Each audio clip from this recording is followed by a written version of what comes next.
Bonjour à tout le monde, soyez bénis au nom de Jésus. Je rends grâce à Dieu pour cette matinée et pour tout ce qu'il fait dans nos vies.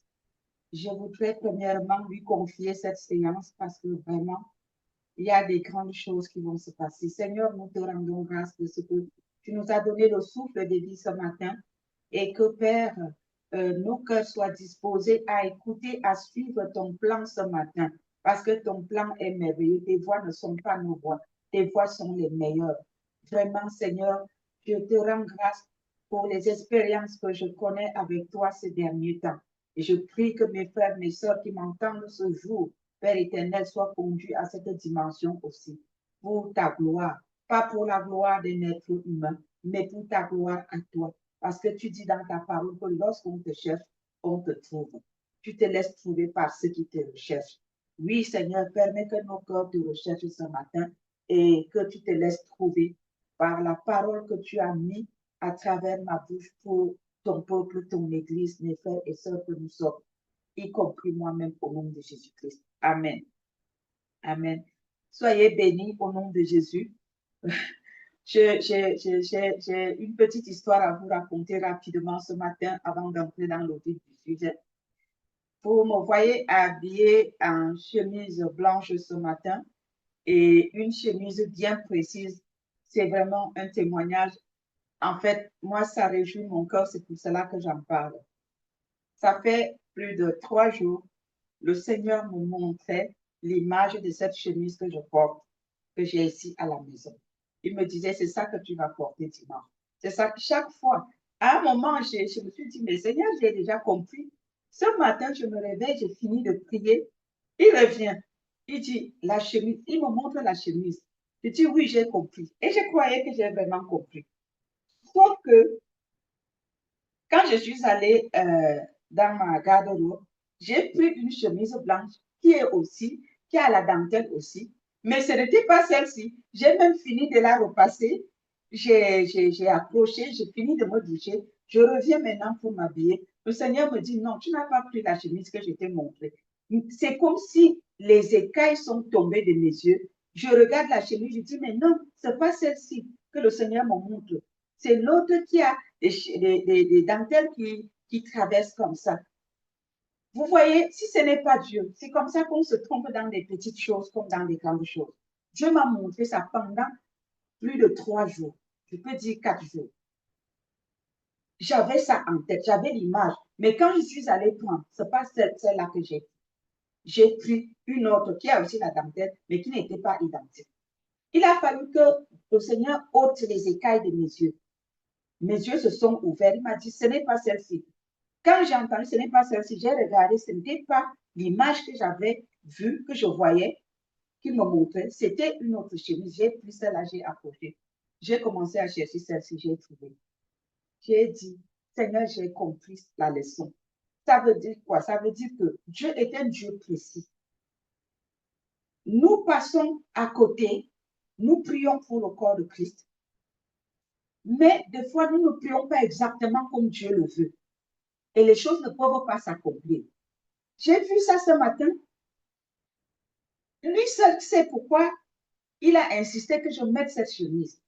Ou il voulait m'apprendre ce qui s'est passé ce matin, que j'ai pris une autre chemise à la place, croyant que c'est celle-là. J'étais convaincue que c'est elle et j'ai repassé. Ça dit, c'est comme si j'étais aveuglée en prenant celle-là.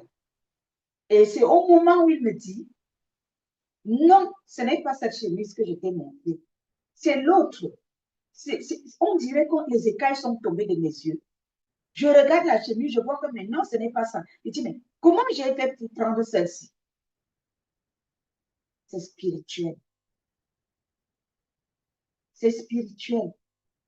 Le Seigneur voudrait que les écailles tombent de nos yeux, que les écailles tombent des yeux de son Église. Parce que nous sommes entrés dans la religion au lieu de la chrétienté, au lieu du disciple-là qui nous a appris. Nous sommes en plein dans la religion et nous croyons être dans le bon. Comme je croyais avoir pris la bonne chemise ce matin.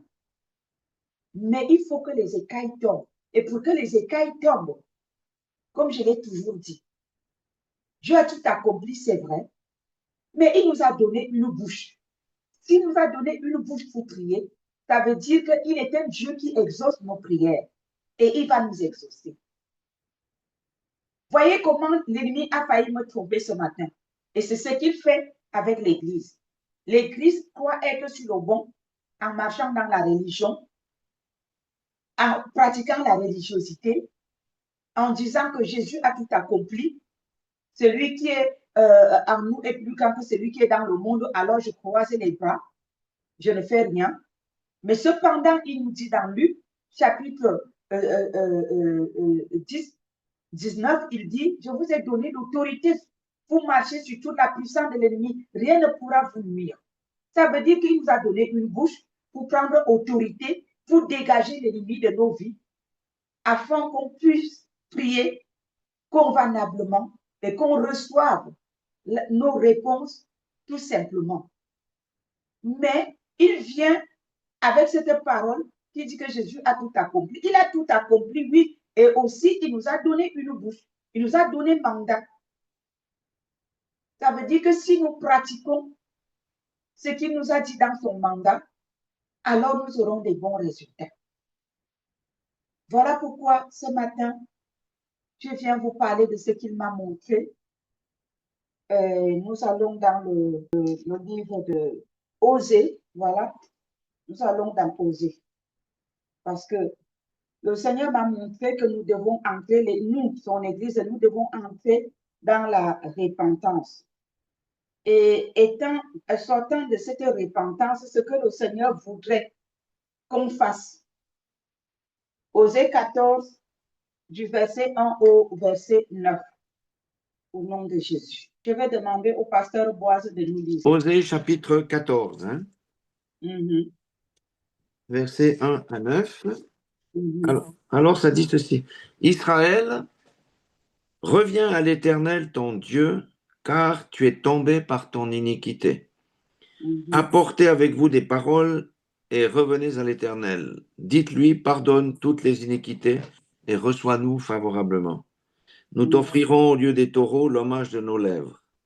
L'Assyrien ne nous sauvera pas, nous ne monterons pas sur des chevaux, et nous ne dirons plus à l'ouvrage de nos mains, notre Dieu, car c'est auprès de toi que l'orphelin trouve compassion. Je répandrai leur infidélité, j'aurai pour eux un amour sincère, car ma colère s'est détournée d'eux. Je serai comme la rosée pour Israël, il fleurira comme le lys et il poussera des racines comme le Liban. Les rameaux s'étendront, il aura la magnificence de l'olivier et les parfums du Liban. Ils reviendront s'asseoir à son ombre, ils redonneront la vie au froment et ils fleuriront comme la vigne, ils auront la renommée du vin du Liban. Éphraïm, qu'ai-je à faire encore avec les idoles? Je l'exaucerai, je le regarderai et je serai pour lui comme un cyprès verdoyant. C'est de moi que tu recevras ton fruit. Que celui qui est sage prenne garde à ces choses, que celui qui est intelligent les comprenne, car les voies de l'Éternel sont droites, et les justes y marcheront, mais les rebelles y tomberont. Amen. Amen. Nous voyons tous ici que le Seigneur appelle son peuple à la repentance, parce que son peuple s'est détourné de l'objectif, de ses instructions. Et le Seigneur dit, quand son peuple va se donc repentir, il sera leur Dieu. Dieu nous appelle, nous tous qui sommes son Église, à nous détourner de la religion. Parce que nous avons fauté. Nous avons choisi un autre chemin qui ressemble à ce que Dieu nous a dit de faire. Comme j'ai pris une chemise ce matin dans la télé aussi, mais qui n'était pas identique à ce que Dieu me demandait de faire. C'est-à-dire, ça m'a beaucoup parlé. Il me donne un message et il applique ça sur un vêtement. Quelle illustration! J'ai bien compris le message. Je vous dis, je vous parle là sur révélation. Non pas parce que j'ai lu, j'ai écouté, mais il m'a bien enseigné la chose. Waouh!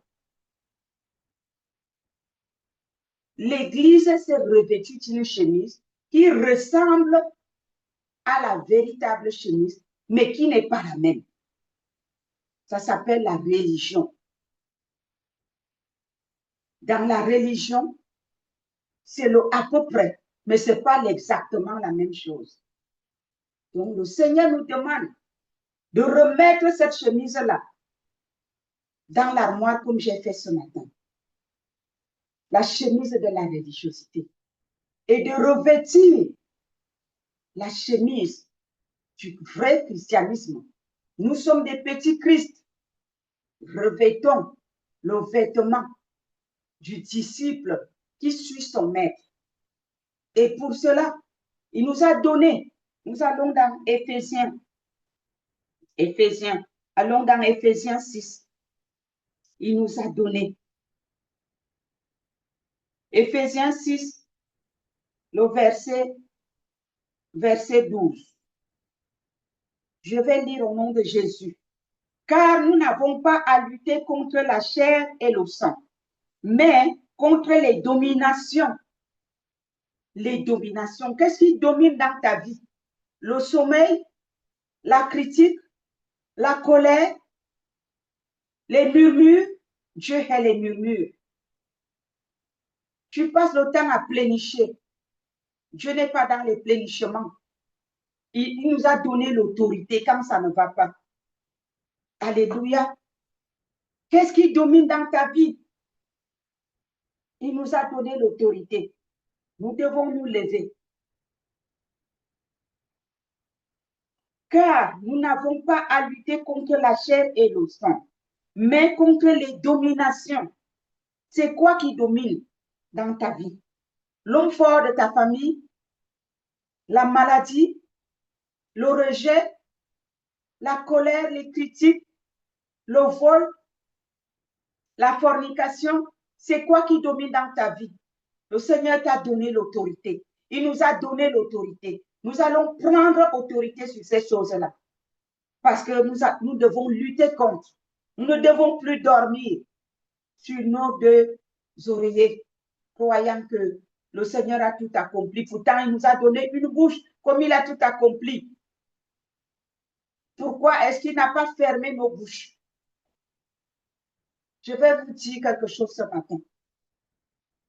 S'il y a un homme, une femme qui prie sur la terre, sachez qu'il y a un Dieu au ciel pour exaucer.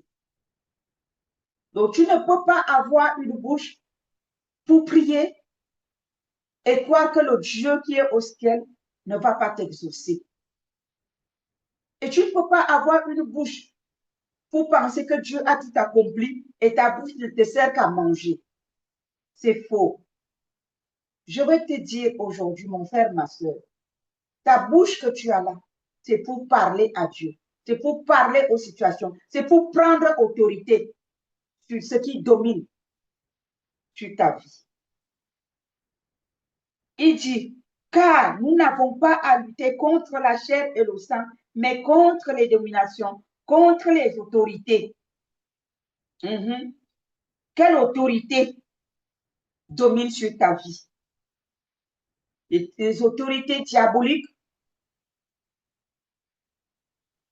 tu dois lutter contre.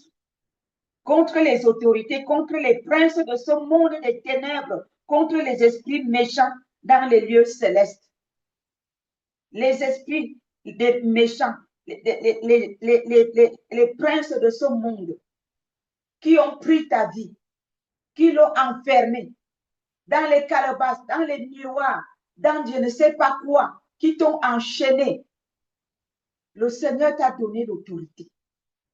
Ces princes qui t'empêchent de te lever la nuit pour prier, qui t'empêchent de jeûner, qui te font croire que si tu jeûnes, tu vas mourir. Si tu jeûnes, tu auras mal à l'estomac. Quand tu jeûnes, tu commences à avoir mal à la tête. Tu ne vas pas mourir. Tu jeûnes, tu as mal à la tête, continue. Le premier jour, tu vas avoir les violents maux de tête, continue. Le deuxième jour, les maux de tête vont disparaître.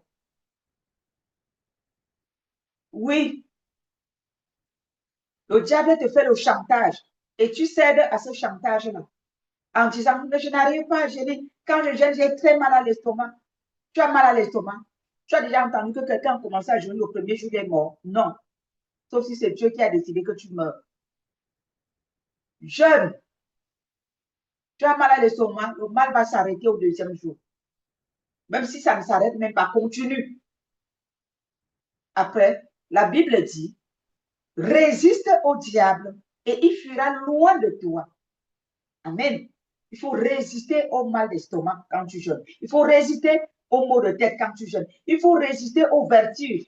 Il faut résister à la famine quand tu jeûnes. Tu n'arrives pas à faire les prières de minuit ou bien 3 heures du matin. Voilà comment tu vas faire. Tu vas devenir un couche-tôt, une couche-tôt. C'est-à-dire quoi? Tu vas au lit très tôt, avant 20 heures. Va au lit vers 19 heures. Au plus tard, 19h30. À minuit, tu vas te réveiller. Ou à 3 heures, tu vas te réveiller. Et tu vas commencer à prier. C'est des bonnes heures pour combattre, pour prier, pour remporter les victoires. Arrête d'attendre 11 heures du matin, 10 heures du matin avant de prier. Le diable a déjà tout planifié, il a déjà tout gâté ta journée.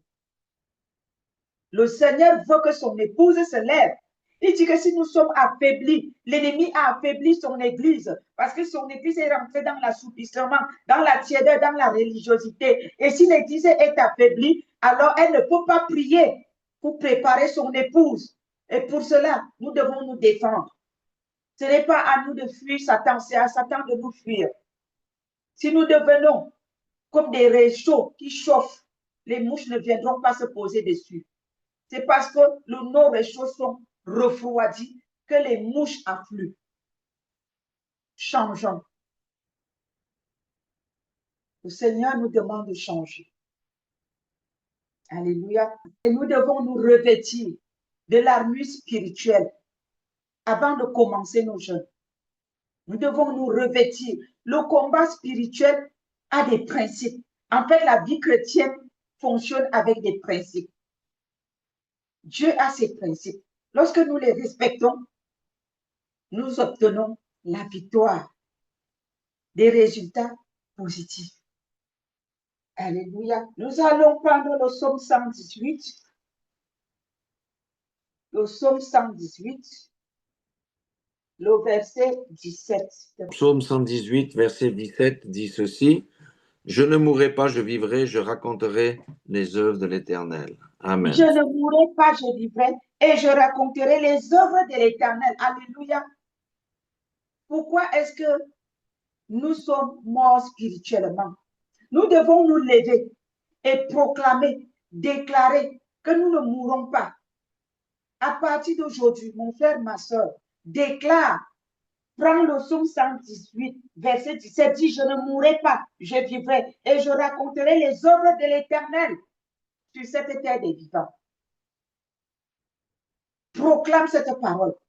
Le diable t'amène à la mort spirituelle. L'ennemi nous conduit droit à la mort spirituelle en nous affaiblissant par la religiosité, en croisant les bras, en fuyant les jeûnes, en fuyant la prière, en aimant le sommeil. L'ennemi nous conduit droitement dans la mort spirituelle. Refuse de mourir. Peuple de Dieu, refuse de mourir.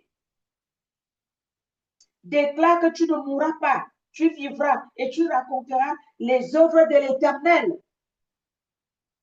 Parce qu'il t'aura exaucé, tu auras un témoignage à raconter pour évangéliser autour de toi.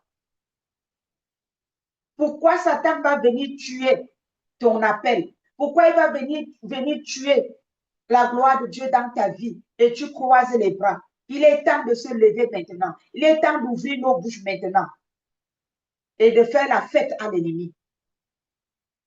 Dieu est au ciel, il va nous exaucer. Mais nous devons proclamer les choses. Nous devons prendre autorité. Nous devons prier. Nous devons agir. Nous devons refuser la mort spirituelle. Le Seigneur veut que son épouse se prépare. Mais comment est-ce que cette épouse va se préparer si elle est nonchalante, si elle est affaiblie, si elle est endormie, si elle est assoupie, si elle est tiède, si elle ronfle, si elle est en train de mourir? Vous avez déjà vu quelqu'un qui est fatigué qui se lève pour se doucher, pour s'habiller, pour aller quelque part, la personne va rester couchée, fatiguée. Mais non, c'est l'heure de s'apprêter, c'est l'heure de se doucher, c'est l'heure de laver son vêtement, c'est l'heure de se faire blanchir. Et pour cela, nous devons trouver la solution. La solution, c'est de sortir de ce qui ressemble à la vérité et d'entrer dans la vérité. Alléluia.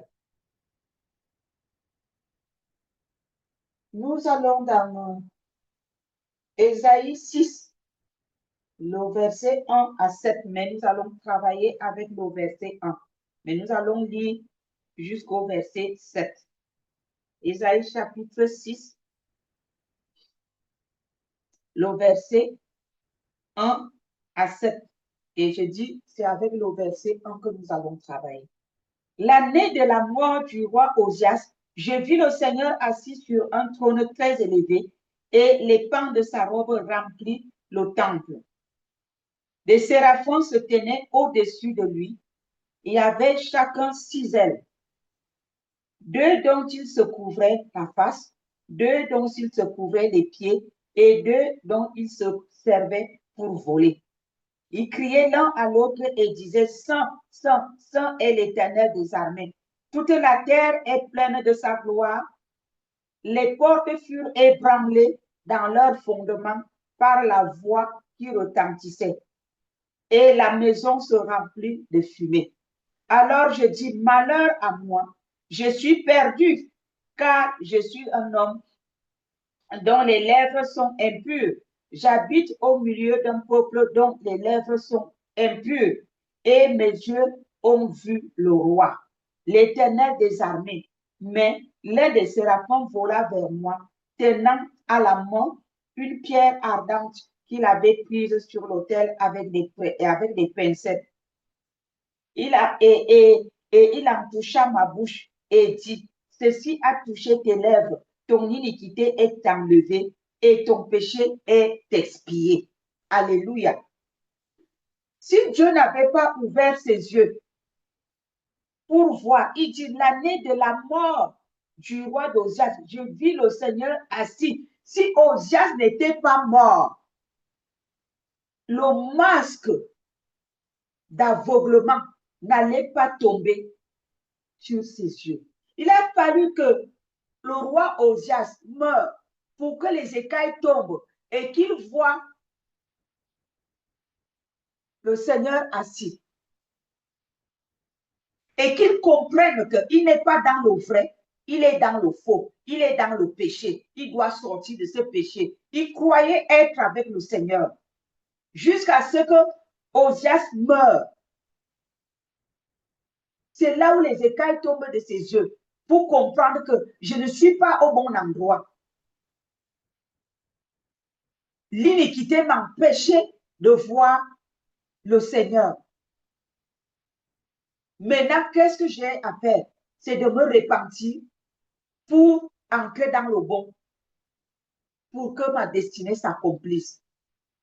Je vais dire à quelqu'un aujourd'hui, je ne sais pas quel homme fort, quel roi Osias s'est assis sur ton appel, s'est assis sur ton ministère, s'est assis sur ta famille, sur ta vie, sur tes finances, qui t'empêche de voir que tu n'es pas sur le droit chemin, que tu n'es pas sur le chemin que Jésus-Christ a préparé avant la fondation du monde pour toi. Je te prie, mon frère, ma soeur, je te prie, et je déclare ce matin, la mort de ce roi-là, pour que tes yeux s'ouvrent. Ça peut être le roi de la nourriture, le roi du sommeil, le roi de la médisance. Je ne sais pas quel roi t'empêche d'entrer dans la vraie vie chrétienne, où le Seigneur t'attend, dans la sanctification. Qu'est-ce qui t'empêche d'entrer dans la sanctification et qui aveugle ta vue spirituelle, ta destinée? Que ce péché-là tombe aujourd'hui et meurt et que tu entres dans ta destinée pour accomplir ce dont Dieu t'a envoyé sur la terre. Et c'est en accomplissant la volonté de Dieu que la bénédiction qui est attachée à cette mission te localise. C'est sur le chemin de l'accomplissement de la volonté de Dieu que se trouve la gloire du Seigneur dans ta vie. Tu ne peux pas en bénéficier si tu es décalé. Tu ne peux pas en bénéficier si tu te tiens à l'écart. Que ce roi assis sur ton appel, qu'on appelle sommeil, assoupissement, tiédeur, mensonge, vol, fornication, adultère et autres, tombe aujourd'hui et meurt au nom de Jésus. Et que tu entres dans la sanctification et que la gloire de l'Éternel te localise. Et tout autre homme fort dans ta vie, que ce soit dans ta famille, que ce soit dans ton ministère, que ce soit dans ton foyer, que ce soit dans la maison, même où tu habites, ou le quartier où tu habites, qui joue le rôle du roi Osias dans ta vie. Au nom de Jésus, je déclare sa mort aujourd'hui. Que tes yeux s'ouvrent et que tu rentres dans ta destinée. Au nom de Jésus, là où le Seigneur t'attend, là où ta bénédiction t'attend. Vous savez, les promesses de Dieu sont attachées à nos appels. C'est quand tu rentres dans ton appel que tu rencontres ta bénédiction.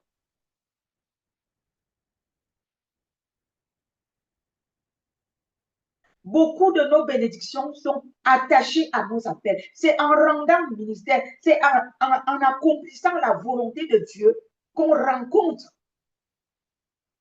la bénédiction que Dieu nous a promise. Le Seigneur appelle son épouse à rentrer dans le vrai. Que le roi Osias meure dans ta vie. Que tes yeux s'ouvrent. Que tu vois toi-même ton iniquité. Que tu te répandes et que tu entres dans ta promesse. Que la gloire de Dieu se lève dans ta vie. Et que tu puisses prier avec ferveur pour que l'Église, l'épouse de Jésus, se prépare. Tu n'arrives pas à jouer ce rôle parce que toi-même, tu ronfles de sommeil. Sors de ce sommeil aujourd'hui. J'ordonne à ce roi qui t'a ensommeillé de mourir au nom de Jésus.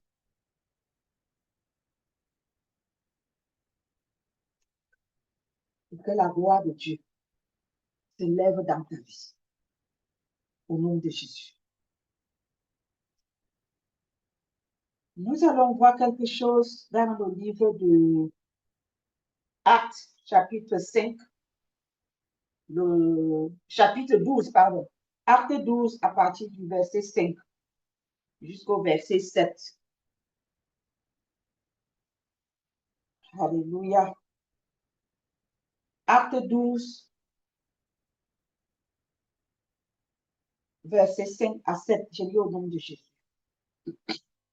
La parole de Dieu dit, Pierre donc était gardé dans la prison et l'Église ne cessait d'adresser pour lui des prières à Dieu. L'Église ne cessait d'adresser pour Pierre des prières à Dieu pour que Pierre soit libéré.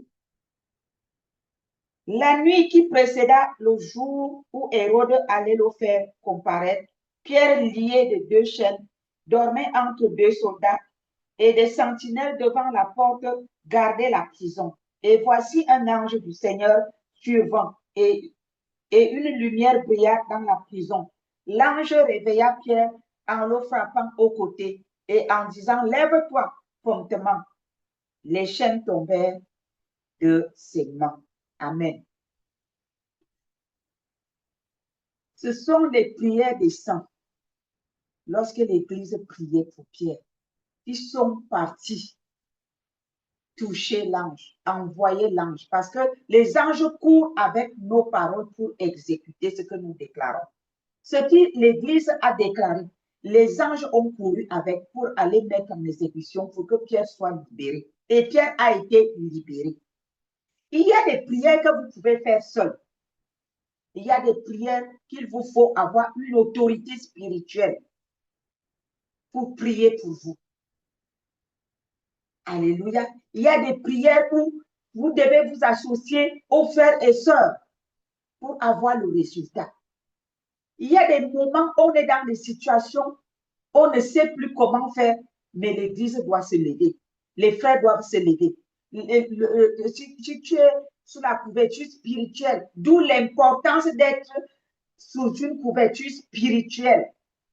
Cette couverture spirituelle va se lever. Mais si tu es donc un électron dans l'air, aujourd'hui, tu es à telle église, demain tu es dans l'autre, demain tu es dans l'autre. Quelle est l'autorité dont il va se lever pour toi? Ça aussi, ça s'appelle la prostitution spirituelle que l'Église a adoptée en son sein et qui l'a endormi. Le manque de l'autorité spirituelle, le manque de soumission. Chacun veut être maître de lui-même. Il va là où il veut, il fait ce qu'il veut selon sa philosophie. Et ça ne porte pas bonheur. Ça affaiblit plutôt l'Église. Ça affaiblit plutôt les chrétiens. Et ça les endort. Il est important d'être dans une famille spirituelle, avoir des parents spirituels, une couverture spirituelle sur laquelle vous pouvez compter. Que quand ça arrive, tes parents vont dire, mais non, pas à notre fils, pas à notre fille. Ils se lèvent. Ou alors des frères et sœurs qui vont dire, non, pas à notre sœur, pas à notre frère. Levons-nous. Mais si tu n'es ni à gauche, tu n'es ni à droite, mais qui va se lever pour toi? Si tu n'as pas d'autorité spirituelle, mais qui va se lever pour toi? Peuple de Dieu, répandons-nous. La gloire de Dieu est là pour son peuple que nous sommes. Mais c'est nous-mêmes qui bloquons tout. À partir d'aujourd'hui, si vous entendez la voix de l'Éternel Dieu à travers ma bouche, la voix du Seigneur Jésus-Christ à travers ma bouche, répandez-vous là où vous êtes. Mettez vos vies en ordre. Le Seigneur veut vous bénir. Il veut votre bonheur. Il voudrait vous voir heureux, heureuse. Ne bloquez pas la main de l'Éternel dans vos vies. Répandez-vous et laissez Dieu agir. En tant qu'autorité spirituelle, je vais prier pour vous aujourd'hui. Ceux qui sont sous notre autorité dans le ministère et ceux qui sont sous l'autorité de leur leader. Toute personne qui est sous l'autorité d'un leader, je vais prier pour vous.